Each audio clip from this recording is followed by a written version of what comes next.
Got quite a bit more cleaning done on the Honda XL250. I did the JB Weld repair a couple of days ago down here. Those pinholes that were leaking pretty good. Mainly did that a couple of days ago so I could get a good 24 hours of cure, and then got in and cleaned, super cleaned the best I could, everything underneath, since we took the bash plate off. And she's been sitting upright for, I don't know, half a day now with no leaks, no drips. So that's kind of promising. Really just kind of assessing everything, figuring out our next steps. Tom and I replaced the throttle cable, the choke cable. We got the air filter in. Had to replace the nut and bolt down here because the other one was pretty ragged out. Did notice that this boot here has a nice crack in it, so probably need to replace that. Murph gave me the little boot cover for the spark plug wire. Asked me to cut it a little shorter, which I did, so that task is done. But fresh tires, good air system, good carburetor from running the other day.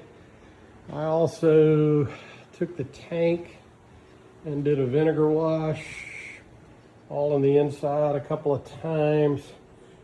Soap and watered it, vinegar washed it, got it really good, and then I immediately put a product in it called fogging oil that a friend of mine over in Mississippi suggested. So that's basically just a light oil, and I sprayed it all through the inside of the tank and coated everything. And he said what that does is that keeps the tank from flash rusting after you wash it. But cap looks pretty good.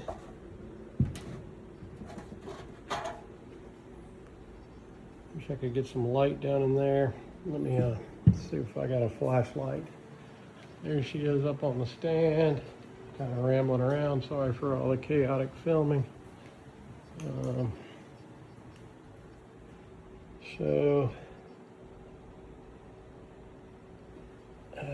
Better than it was, but still it's got a lot of shadiness in there. So gonna want to clean this a little better and see where we go. And then have the new petcock over here, waiting on the proper bolt and O-ring to come in tomorrow in the mail. And I think tomorrow the new chain arrives with the new front and rear sprockets. Oh, we also got in the mail the other side cover, which I was able to take completely apart, and it has a really nice filter, another spring set, and another cover. I also got an entire set of the really nice, all the bolts for the entire bike for 20 something bucks. Not a bad investment. And I got cylinder head covers, points cover, right crankcase cover, left crankcase cover, alternator cover, shift kick pinch. They're recommending that we use an anti-seize on these. If something doesn't fit, send it right back. So these guys did a great job sending me exactly what I needed. Well, we'll find out once we put them in.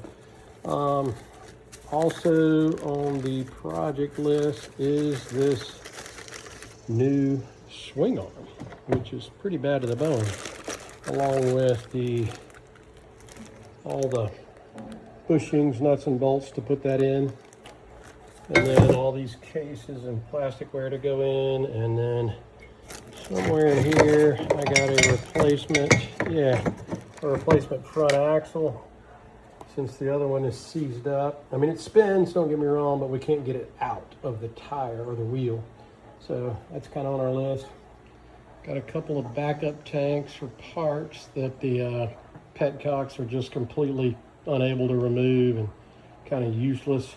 But I got the rubber parts off of them, so I've got all the rubber bushings and fasteners to put this period correct, proper paint, but well patinaed tank on the bike. So that is my 5-minute 1972 Tiger Cub update.